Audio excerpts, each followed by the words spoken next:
Warahmatullahi wabarakatuh. Selamat siang sedulur semua pecinta ikan Kebumen. Gimana kabarnya hari ini? Masih sehat? Masih semangat budidaya ikan? Hari ini kita belajar sama-sama lagi mencari tahu faktor apa saja penyebab kegagalan dalam budidaya ikan. Pemula wajib tahu, dan ini berdasarkan dari pengalaman saya. Seperti apa saja faktornya? Simak video dari saya. Penyebab kegagalan pertama yaitu salah teknik. Misal gini, panjenengan mau budidaya ikan pakai sistem bioflok. Panjenengan harus tahu dulu bioflok itu apa, bioflok itu seperti apa, positif dan negatifnya seperti apa. Panjenengan harus paham dulu. Dan alat-alat yang digunakan itu apa saja, panjenengan harus paham itu. Kalau panjenengan nggak paham tentang sistem itu, nanti ketika di tengah jalan budidaya panjenengan itu bisa fatal akibatnya. Karena bagi sebagian orang yang belum memahami bioflok itu apa, mereka beranggapan bahwa kolam bundar itu pasti bioflok. Padahal itu salah. Bioflok itu sistem pengelolaan air dengan menggunakan bakteri dan aerasi.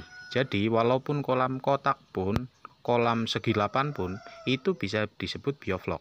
Dan tidak melulu kolam bioflok itu terbuat dari terpal ataupun dari plastik, bisa juga dari beton. Yang penting memakai bantuan bakteri pengurai dan aerasi. Faktor kegagalan yang kedua adalah salah pemilihan jenis ikan yang mau panjenengan budidaya. Misal, di daerah panjenengan itu airnya agak kekuning-kuningan. Kok panjenengan pilihnya nila? Lah itu menurut saya kurang tepat. Sebab apa? Nila itu membutuhkan air yang bersih dan bebas dari namanya zat besi apa-apa itu yang bikin kuning di air itu. Itu jelas, ikan kalau nggak mati ya susah berkembang atau susah besarnya. Tapi kalau mungkin panjenengan pilih lele, otomatis itu akan sangat baik. Karena lele bisa hidup di kondisi air yang seperti apapun, bahkan di dalam septic tank pun lele bisa hidup. Penyebab kegagalan yang ketiga adalah panjenengan itu tidak punya mentor atau guru yang nyata di dunia nyata, yang sudah betul-betul teruji dan sudah berhasil dalam budidaya ikan.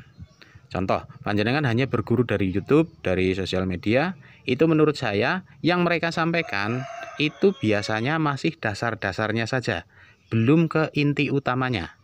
Karena apa? Setiap pembudidaya pasti punya rahasia-rahasia tertentu yang tidak mungkin dibuka lewat sosial media dan hanya dibuka ketika panjenengan bertatap muka.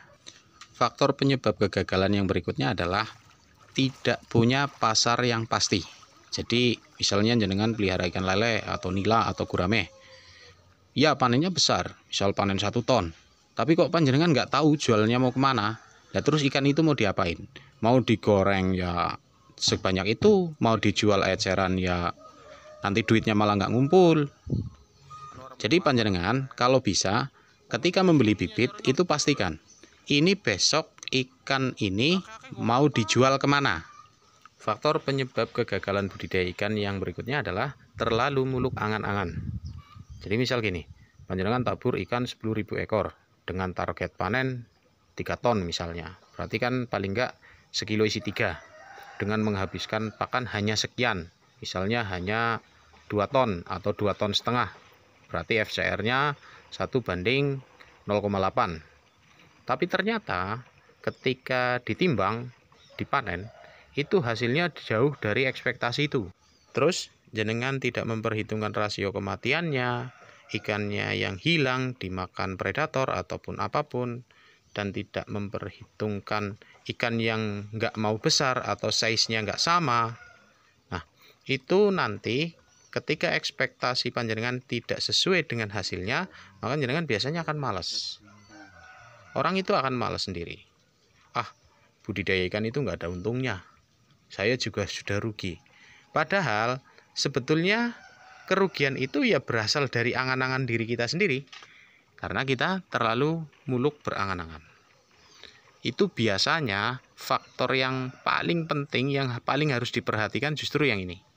Kita tidak bisa mengalahkan ekspektasi kita, kemudian ekspektasi kitalah juga yang mematahkan semangat kita. Karena kita merasa bahwa kita kalah.